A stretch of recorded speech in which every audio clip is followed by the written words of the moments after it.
स्वागत है आपका इस बुलेटिन में। मेरा नाम अखलाक उस्मानी। जवाहरलाल नेहरू यूनिवर्सिटी के कैंपस में आतंकवादी अफजल गुरु की बरसी पर कुछ छात्रों ने देश विरोधी नारे लगाए। इसके बाद छात्र संघ नेता को 3 दिन की पुलिस रिमांड पर लिया गया। विपक्षी दलों को अपनी सियासत चमकाने का मुद्दा मिल गया है। हमारी खास पेशकश इसी पे होगी।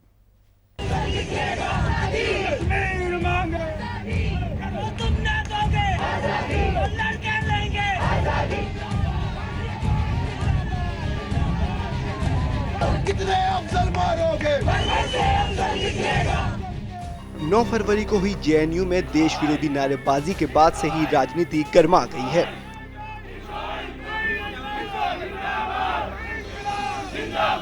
एबीवीपी समेत कई दल उन छात्रों के खिलाफ विरोध प्रदर्शन कर रहे हैं। जेएनयू के गेट के बाहर इंसो ने भी विरोध प्रदर्शन किया। देवीलाल के पोते और इंसो के अध्यक्ष दिग्विजय सिंह ने बीजेपी पर ही साजिश का आरोप लगा दिया।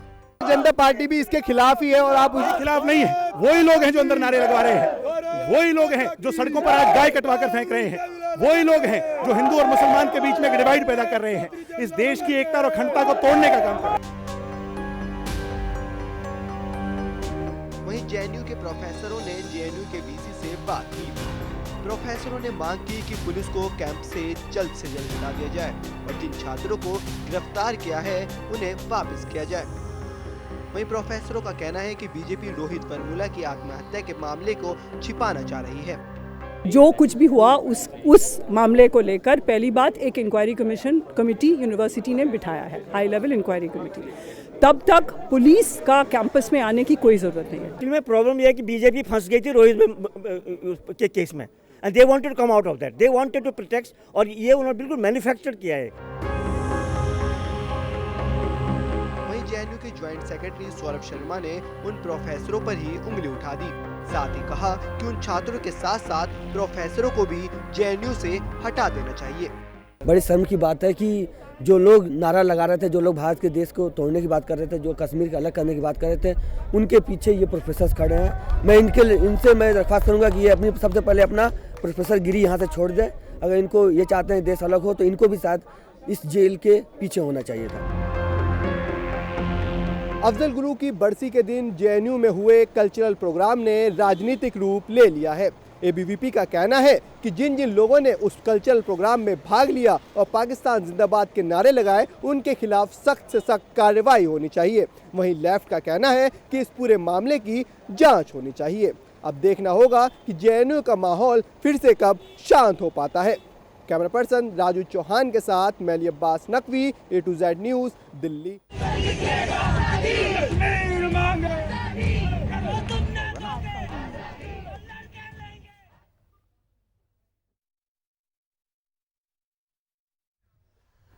ये कुछ वो विजुअल हैं जो सभी मीडिया को मिले हैं और सोशल मीडिया पे इनको काफ़ी शेयर किया गया, इसलिए इस तरह के विजुअल किसके पास हैं, पहले किसने शूट किया, अब ये बहस रही नहीं। बहस ये रह गई कि किसने बोला पूरी आज़ादी मांगेंगे, कश्मीर को आज़ाद कराएंगे, और किसने कहा कि पाकिस्तान जिंदाबाद। पुलिस हालांकि इस मुद्दे पर जांच कर रही है, देखना होगा कि पुलिस की जांच में क्या आता है। हालांकि कन्हैया के जो समर्थक छात्र हैं उनका ये कहना है कि ठीक नहीं हो रहा है यूनिवर्सिटी के साथ भी और छात्रों के साथ भी, और ये कहीं न कहीं विचार प्रकट करने की स्वतंत्रता की अवहेलना हो रही है। विचार प्रकट करने की आवाज़ को दबाया जा रहा है, ऐसा दावा है एआईएसएफ का और उनके साथ दे रहे संगठनों का।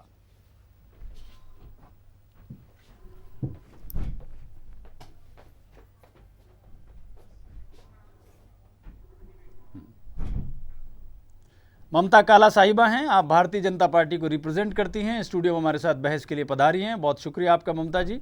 ममता जी मेरे एकदम दाएं बैठी हैं। और उसके बाद में हैं राहिला परवीन साहिबा, आप उपाध्यक्ष हैं एआईएसएफ की, उसी एआईएसएफ से जिससे कन्हैया हैं और फिलहाल पुलिस रिमांड पर हैं, जेल में नहीं है, पुलिस रिमांड पर हैं। लोग इसमें भी बड़ा कंफ्यूज करते हैं। और आरफा खानम हैं, आप वकील हैं और दिल्ली हाई कोर्ट में प्रैक्टिस करते हैं। मैं आप सभी मेहमानों का, बल्कि आपको तीनों देवियों का स्वागत करता हूं। ममता जी, आपसे बातचीत की मैं शुरुआत करूंगा। क्या आपको लगता है कि कन्हैया के साथ दिल्ली पुलिस ने जिस तरह से ट्रीट किया वो ठीक है? आपको संतोषजनक है? आपको लग रहा है ठीक हो रहा है जो कुछ हो रहा है? मैं अपनी बात इस बात से आरंभ करूंगी कि हम सब अपने जीवन में छात्र रहे हैं। हम सब में से काफी सारे लोगों ने छात्र राजनीति करी है, लेकिन जब हम छात्र राजनीति के जरिए राजनीति में उतरे, हमारे मन में जो एक जज्बा था, जो एक देश प्रेम का भाव था, उसको कोई नहीं डिगा पाया। देश और भारत माता से ऊपर कुछ भी नहीं है। हम सभी के लिए, चाहे वो किसी भी समाज, किसी भी जाति से आते हो, भारतवर्ष की अखंडता के लिए हम अपनी जान देने के लिए तैयार होते हैं। जेएनयू में जो घटना हुई और जिस तरीके के वहां पर नारे लगे कि भारत को हम बर्बाद कर देंगे और बर्बाद करके छोड़ेंगे और पाकिस्तान जिंदाबाद, आप मुझे बताइए कि जेएनयू जो एक इतना बड़ा इंस्टीट्यूट है जिसका हम सब लोग इतना सम्मान करते हैं, वहां पर विद्यार्थी जो पढ़ने के लिए गए हैं, जो आज का जो विद्यार्थी है वो कल का नागरिक होने वाला है, वो इस तरीके की बातें कर रहे हैं। आप कन्हैया के सवाल का जवाब नहीं दे रही। कन्हैया के साथ ठीक हुआ? कन्हैया हो या कोई भी स्टूडेंट हो, जो भी अगर गलत करेगा तो सजा तो उसको मिलेगी, चाहे वो कोई भी स्टूडेंट हो। अगर आप गलत बोलते हैं, आप भारत में रहते हैं, भारत के टैक्स पेयर के मनी से आप पढ़ते हैं और उसके बाद आप उस जलसे में शामिल हो जाते हैं। ममता जी, आप बहुत भावनात्मक उत्तर दे रही है। मेरा आपसे बहुत सिंपल क्वेश्चन है, क्या आपको ऐसा लगता है कन्हैया के साथ जो हुआ उससे आप संतोष, आप मानती ठीक हो रहा है? कन्हैया स्टूडेंट, वहां के जेएनयू के प्रेसिडेंट हैं, वो वहां पर थे और जितनी भी क्लिपिंग्स देखी गई हैं उसमें वो उस मतलब पुलिस रिमांड पे भेजा, ठीक हुआ ना? उस ग्रुप को संबोधित करते हुए पाए गए हैं। हाँ। सिर्फ हमारा ये पुलिस कहना रिमांड है पे कि भेजा, ठीक रहा ना? वो सारी चीज जो इन्वेस्टिगेशन होगा उसके बाद पता चलेगा किसको सजा मिलनी है, किसी को सजा नहीं पुलिस रिमांड मिलनी पे है। भेजे जाने तक संतुष्ट हैं आप? ये एक्शन जिस भी स्टूडेंट के खिलाफ है, कन्हैया हो या कोई भी हो, अगर उन्होंने देशद्रोह की बात करी है तो उनके खिलाफ एक्शन बिल्कुल लिया जाना चाहिए और लिया जाएगा। कुछ 6 बार पूछा तब जाके आपने कहा। ए.के. वालिया साहब भी हमारे साथ मौजूद हैं। आप पूर्व चिकित्सा मंत्री हैं और दिल्ली सरकार में मंत्री रहे हैं, काफी सीनियर हैं। इस वक्त हमारे साथ ओबी वैन से जुड़े, उनसे भी बात करेंगे। मैं चूंकि पहले 3 देवियों का वालिया साहब मैंने परिचय कराया तो उनसे बात लेता चलूं। राहिला जी, आपको लगता है कि जो कार्रवाई हुई है कन्हैया के साथ, जो कानूनी प्रक्रिया अपनाई जा रही है, उसको दुरुस्त मानती हैं?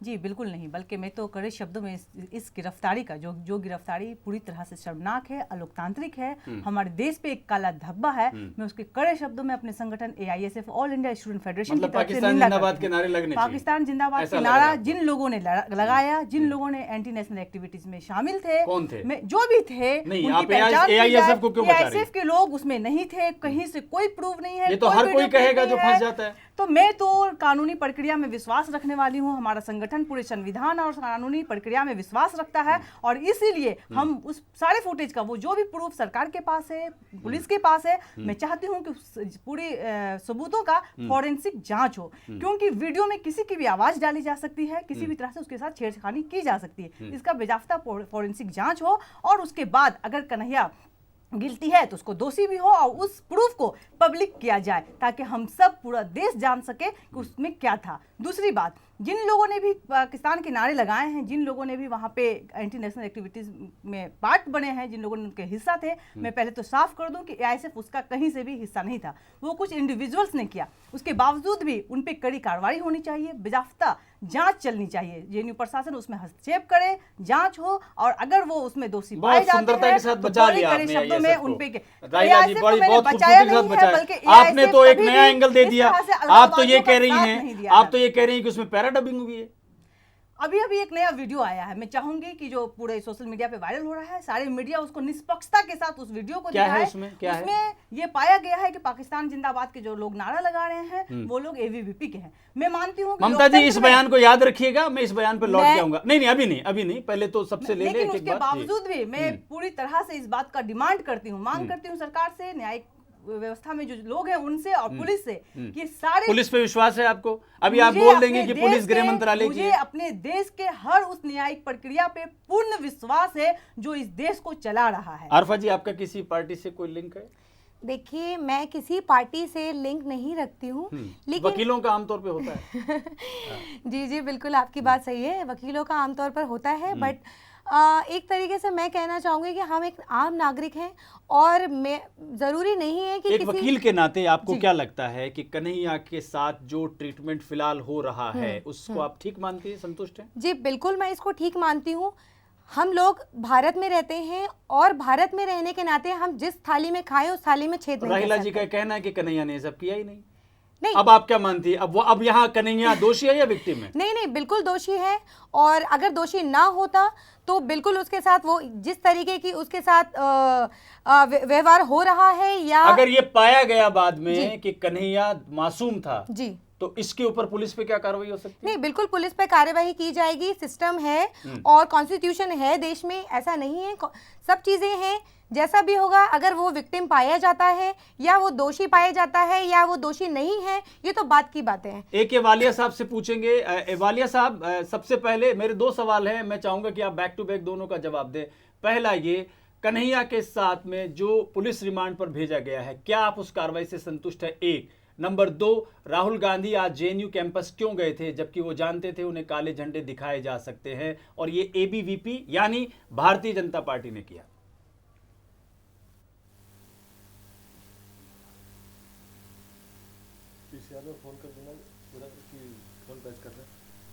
वालिया जी सुन पा रहे हैं?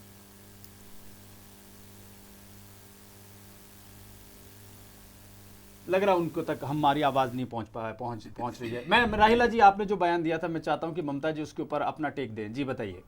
देखिए, जो बात अभी राहिला जी ने बोली है कि भारत विरोधी जो नारे अखिल भारतीय विद्यार्थी परिषद ने वहां पे लगाए हैं, मुझे समझ में नहीं आ रहा है कि ये किस बिना पर बोल रही हैं। इनके हाथ में ऐसा क्या सबूत है कि ये आज नेशनल टेलीविजन पर इतनी बड़ी बात बोल रही हैं? और अगर उनके पास कुछ है तो मैं उनसे निवेदन करती हूं, करबद्ध निवेदन करती हूं कि उसको अभी के अभी उसको जारी करें, अभी के अभी दिखाएं। और अगर ऐसा नहीं है तो अननेसेसरी अखिल भारतीय विद्यार्थी परिषद पर इस प्रकार का कोई एलिगेशन न लगाएं। अपनी गलती को छुपाने के लिए दूसरे को दोषी मत बनाइए। आपकी गलती है, आपके लोगों ने किया है। इतने समय से वहां पर वो पोस्टर्स लगे थे जेएनयू में, क्यों नहीं छात्र में क्या था? सारी बातें लिखी हुई थी कि अफजल को फांसी क्यों दी गई, हर घर में अफजल होगा, और क्या कहते हैं हम पाकिस्तान जिंदाबाद के, कई चीजें लिखी गई थी। पोस्टर में पाकिस्तान जिंदाबाद नहीं था, पाकिस्तान जिंदाबाद बोला गया था, बाकी सारी चीजें लिखी गई। वो पोस्टर्स के खिलाफ किसी ने क्यों नहीं एक्शन लिया? आप मुझे ये बताइए क्यों ऐसा नहीं हुआ। दूसरी बात मैं ये बोलना चाहती हूँ कि सारी अफजल जवाब ले लेते हैं अफजल के बारे में जवाब ले लेते हैं। एक मैं ये बात खत्म की। अफजल, जब सुप्रीम कोर्ट ने ये बात बोल दी है कि वो दोषी हैं, उसके बावजूद हम इस तरीके के नारे जेएनयू के अंदर लगा रहे हैं और छात्र संघ के अध्यक्ष उसको अलाउ कर रहे हैं या बाकी लोग उसको अलाउ कर रहे हैं, उसका पार्ट बन रहे हैं। आपको नहीं लगता कि हम अपने चलिए, आपने बीजेपी को बोल दिया बीजेपी गलत करती है, सुप्रीम कोर्ट पर भी आप प्रश्न चिन्ह लगा रहे हैं। तो क्या सुप्रीम कोर्ट में अगर कोई फैसला आता है, कोई उसकी पुनर्विचार याचिका दाखिल करता है, तो क्या ये सुप्रीम कोर्ट की अवहेलना होती है? आप ये कह रहे हैं क्या सुप्रीम कोर्ट के फैसलों पे बहस नहीं हो सकती? आप ये कह रहे हैं ममता जी, मेरा आपसे प्रश्न है, वो गलत है। नहीं, मैं एक जर्नलिस्ट के नाते मेरा आपसे सवाल है। फिर मैं भी आपसे चलिए, मैं पहले के नाते आपसे ये पूछ रही हूँ कि सुप्रीम कोर्ट ने जो किया और जो कहा, क्या वो गलत है? नहीं, हम ये बात तो कह ही नहीं रहे। क्या उन्होंने सुप्रीम कोर्ट के फैसलों पर क्या तथ्यों के आधार? चलिए, हम वालिया साहब से पूछते हैं। वालिया साहब, आपसे मेरे दो प्रश्न हैं। पहला ये, कन्हैया के साथ पुलिस रिमांड पर जो उनको लिया गया, क्या आप इस कार्रवाई से संतुष्ट हैं? दूसरा, राहुल गांधी आज किस नीयत से जेएनयू गए थे जबकि वो जानते थे कि विरोध में उन्हें काले झंडे देखने पड़ सकते हैं और एबीवीपी ने ऐसा किया?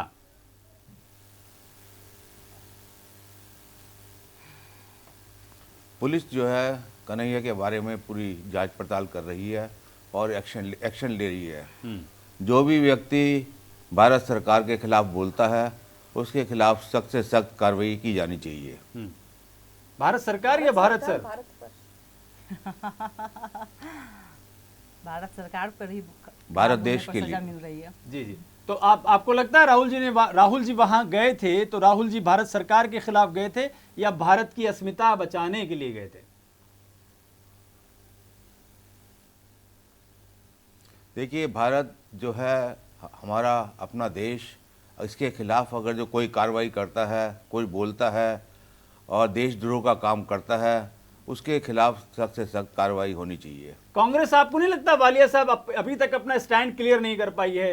क्या वो पाकिस्तान जिंदाबाद के नारे लगने पर जिम्मेदार मानती है एआईएसएफ को, या उसे लगता है एआईएसएफ या वामपंथी दलों की ज्यादा बुराई कर दी तो पश्चिम बंगाल विधानसभा चुनाव में हमारा अलायंस टूट जाएगा, हमें नुकसान तमिलनाडु में भी हो सकता है, या असम में भी विधानसभा चुनाव है जहां थोड़ा बहुत असर रखते हैं वामपंथी? आपको नहीं लग रहा कांग्रेस के साथ थोड़ी दिक्कत यह है कि उसे अभी तक समझ में नहीं आ रहा कि जेएनयू के पूरे केस पर वो क्या स्टैंड ले?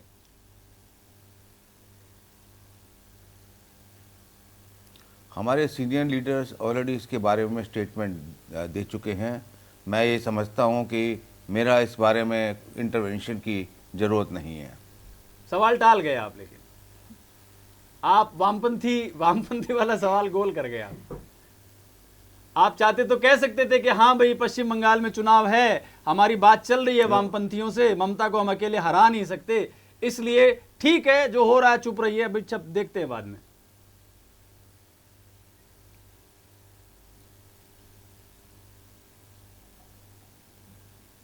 लगता है पर जवाब नहीं देना चाह रहे जी। राहिला जी हमारे साथ कुछ मेहमान हैं। वालिया साहब मैं आपका परिचय करा दूं जल्दी से। राहिला जी हैं जो एआईएसएफ को रिप्रेजेंट कर रही हैं, उपाध्यक्ष हैं, यानी कन्हैया उन्हीं की पार्टी से था जो चुनाव जीत के आए हैं। ममता काला साहिबा हैं, बीजेपी की नेता हैं, और आरफा खानम एक सीनियर लॉयर हैं। क्या काला साहिबा, आप वालिया साहब की इस बयान से संतुष्ट हैं कि भारत सरकार के जो बात, जिसको बाद में उन्होंने भारतवर्ष कहा, उसके खिलाफ जो भी जाएगा, आपको लग रहा है कि आपके प्लेटफॉर्म पे कांग्रेस खड़ी है, आपका साथ दे रही है? देखिए ऐसा है, पहली बात भारत सरकार की तो बात ही नहीं है, बात है भारत माँ की, हमारी माँ की बात है, और बात है कि भारत वर्ष को तोड़ने की बात है, और वो बात कोई भी करे उसको, वो व्यक्ति, वो विद्यार्थी हो चाहे कोई भी हो, वो सजा का हकदार है। पहली बात। दूसरी बात, राहुल गांधी जी का जेएनयू में जाने का विषय मेरी तो बिल्कुल समझ से परे है कि वो जेएनयू में किस की चीज के लिए गए।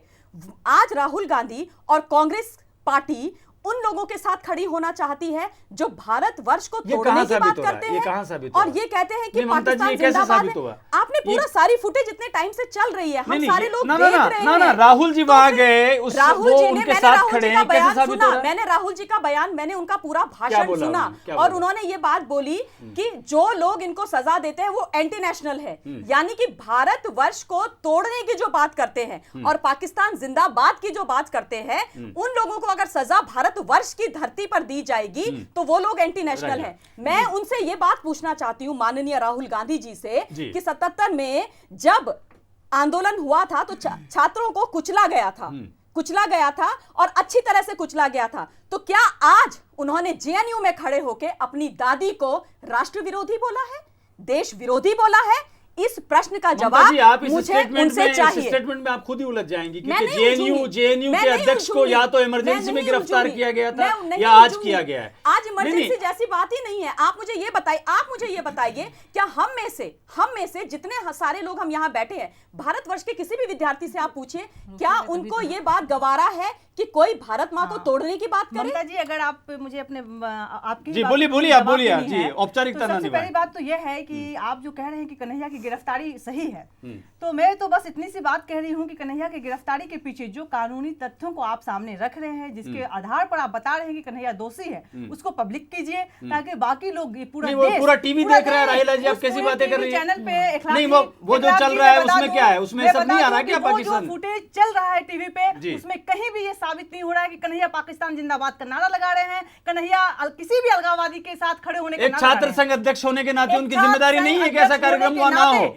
ऐसे छात्र संघ अध्यक्ष होने के नाते उनकी जिम्मेदारी थी कि उस दिन जो क्लैश हो रहा था उसको जाके रोके, और वो उस फुटेज में साफ दिख रहा है कि कन्हैया वहां पे जाके उन लोगों को रोक रहे हैं, उन लोगों को समझाने की कोशिश कर रहे हैं, लेकिन फिर भी नहीं समझ रहे, नहीं पता चल रहा है कि कन्हैया देश के खिलाफ नारा लगा रहे हैं। फिर भी नहीं समझ रहे। दूसरी बात मैं ये कह दूं कि जो लोग पाकिस्तान जिंदाबाद की नारा लगा रहे हैं उनके खिलाफ कड़ी से कड़ी सजा आरफा जी, अगर ये साबित होता है, चलिए एक काम थोड़ी सी बात मुझे और क्लियर कर देने दीजिए। मैं ममता जी से पूछना चाहती हूँ कि इतने देर से जो भारत माता की बात कर रहे हैं, मुझे भी अपने भारत माँ से उतना ही लगाव, उतना ही प्यार, उतनी ही मोहब्बत है, लेकिन आप मुझे ये बताइए कि भारत माता आपके लिए किस तरह की? मेरे लिए तो इस देश की हर माँ मेरी भारत माता है, लेकिन आपके विरोध में जो आवाज उठती है उनकी माँ बहन पे आप जिस तरह से गालियां देते हैं, और कॉमेंट कन्हैया की माँ बहन के भी आप गालियां दी हैं, किसने गालियां दी हैं, किसकी मां बहन को गालियां दी और किसने गालियां दी? कृपया ऐसे शब्दों का इस्तेमाल ना करें।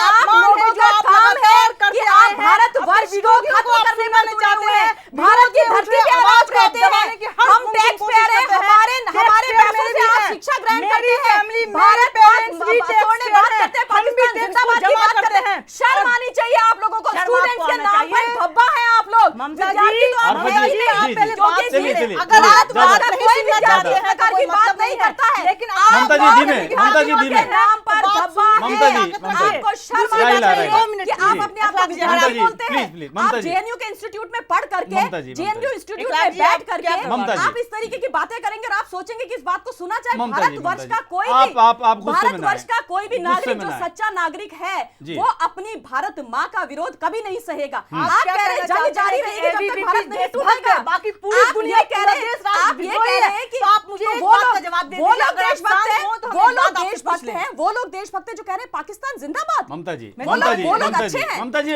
आप एक ही बात को लगातार बार-बार बोल रही हैं। जी, विषय ही यह है। अरफा विषय अरफा ही से एक यही है। प्रश्न है। ममता जी, इसके अलावा ममता जी कोई सुन ले, विषय ममता जी नहीं है। सुन ले, मैं आपकी बात सुनूंगा। राहिला, आपका एक पॉइंट जी जी, बताइए। मैं अपनी भी बात कहना चाहती हूँ। मैं ममता जी और राहिला जी दोनों से सहमत हूँ।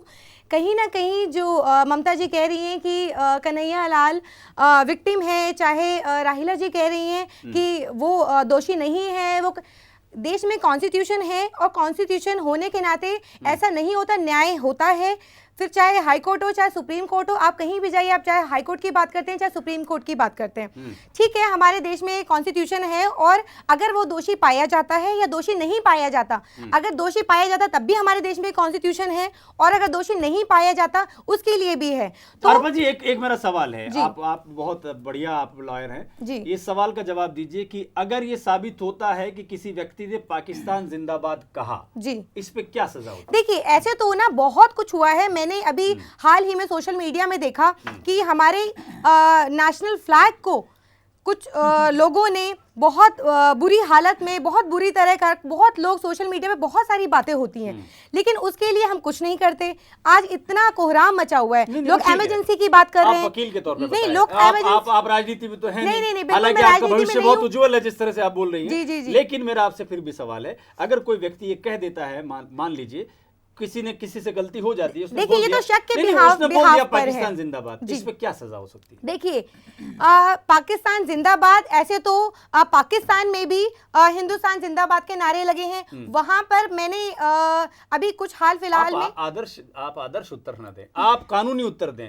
अगर ऐसा हो जाता है तो क्या सजा होती है? नहीं, बिल्कुल अगर ऐसा होता है कि उसने पाकिस्तान जिंदाबाद के जो भी कॉन्स्टिट्यूशन में होगा, बिल्कुल उसको सजा मिलेगी। और मतलब सजा मिलेगी ना? बिल्कुल मिलेगी। जी, राहिला, आप कुछ कह रहे मैं थे। बस इतना पूछना चाहती हूँ ममता जी से, दो मिनट का चाहूंगी कि ममता जी प्लीज आप भी सहयोग करें, सुन लें, फिर आप बोलिए, प्रतिक्रिया दें। बोलिए। पहली बात तो ये कि कन्हैया अगर दोषी नहीं पाता है, क्योंकि मैं भी अपने कानून के प्रक्रिया का इंतजार कर रही हूँ, तो क्या ये सरकार पूरे देश के छात्रों से माफी मांगने के लिए तैयार है? बहुत हाइपोथेटिकल बात है आपकी। दूसरी बात जी।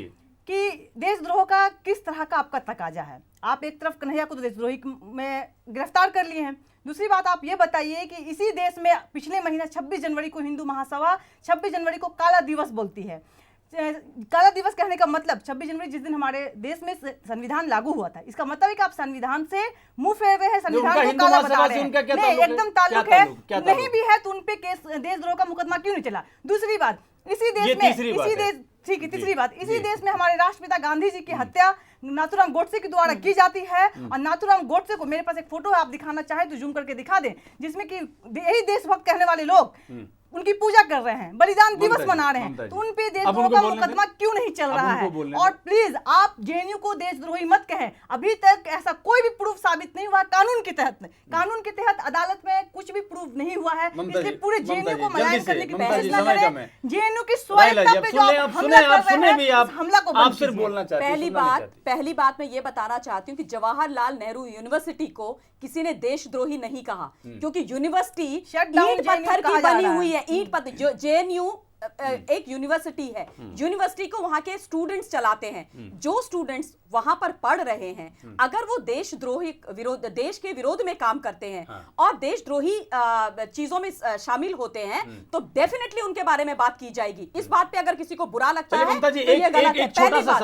दूसरी बात, हिंदू महासभा का जहां तक सवाल है, मैं उनकी प्रवक्ता नहीं हूँ। आप कृपया उनसे पूछें, आप उनसे जाके पूछें, मुझसे मत पूछिए, मुझसे मत पूछिए। तीसरी बात, अगर जिन जिन स्टूडेंट्स ने, चाहे वो कन्हैया हो या कोई भी हो, अगर वो इसमें शामिल थे और उन्होंने पाकिस्तान जिंदाबाद के नारे लगाए और ये बोला कि जंग जारी रहेगी भारतवर्ष की बर्बादी तक, तो मेरे को लगता है कि आपको भी इस श्रृंखला में आकर के खड़े हो जाना चाहिए। अगर आप सच्चे सच्चे देशभक्त हैं, और ये कहना चाहिए समय बहुत कम है। ममता जी, मेरा अंत में प्रश्न ले लें। बीजेपी के साथ खड़े हैं तो देशभक्त है, भाजपा की बात नहीं है, तो पूरा भाजपा बात है देशभक्ति की, बात है अपने देश को बचाने की, बात है भारत माता के सम्मान की, बात है भारत माता के सम्मान की।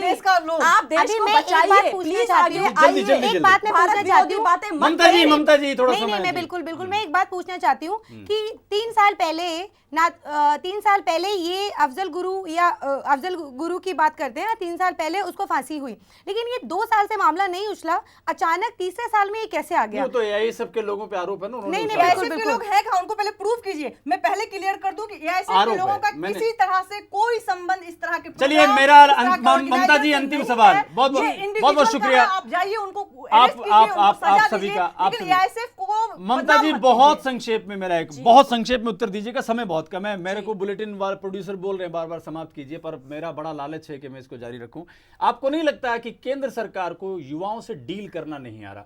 रोहित वेमुला के केस में हैदराबाद में वो केस बिगड़ा, यूजीसी के बाहर जो बच्चे जेआरएफ की मांग कर रहे थे उनके साथ पुलिस ने, दिल्ली पुलिस ने और केंद्र सरकार ने गलत तरीके से डील किया। जामिया और अलीगढ़ के अल्पसंख्यक दर्जे को समाप्त करके आप वहां पर भी माहौल तनावपूर्ण सरकार बना रही है, और अब ये जेएनयू का मसला। आपको नहीं लगता यूथ को डील करना बीजेपी को आ नहीं रहा है कि इनका करें क्या? नहीं, ऐसी बिल्कुल कोई बात नहीं है। भारतवर्ष का यूथ, भारतवर्ष का युवा बिल्कुल केंद्र की सरकार के साथ खड़ा है। जो लोग ये समझते हैं कि माननीय प्रधानमंत्री इस देश को विकासशील से विकसित देश बनाने का प्रयास कर रहे हैं, वो सब वहां पर खड़े हैं। ये जो बाकी की सारी घटनाएं, चाहे वो रोहित की हो या कोई भी और घटना हो, ये घटनाओं को जो लोग आग दे रहे हैं वो देश के विरोधी लोग हैं, और वही लोग हैं जो बीजेपी वर्सेस ऑल करके राजनीतिक तवे में अपनी रोटी सेक रहे हैं और सिर्फ राजनीति की बात कर रहे हैं। उनको अपना दिमाग इस्तेमाल करके देश को ममता जी बहुत शुक्रिया आपका। राहिला जी, आरफा जी बहुत शुक्रिया। मैं क्षमा चाहता हूं, मेरे पास और समय होता तो मैं और डिबेट करता। डिबेट बड़ी अच्छी दिशा में जा रही थी, परंतु बुलेटिन प्रोड्यूसर कह रहे हैं कि नहीं समाप्त करो, इसलिए मैं आप सभी का बहुत बहुत शुक्रिया कहते हुए नमस्ते कहता हूं।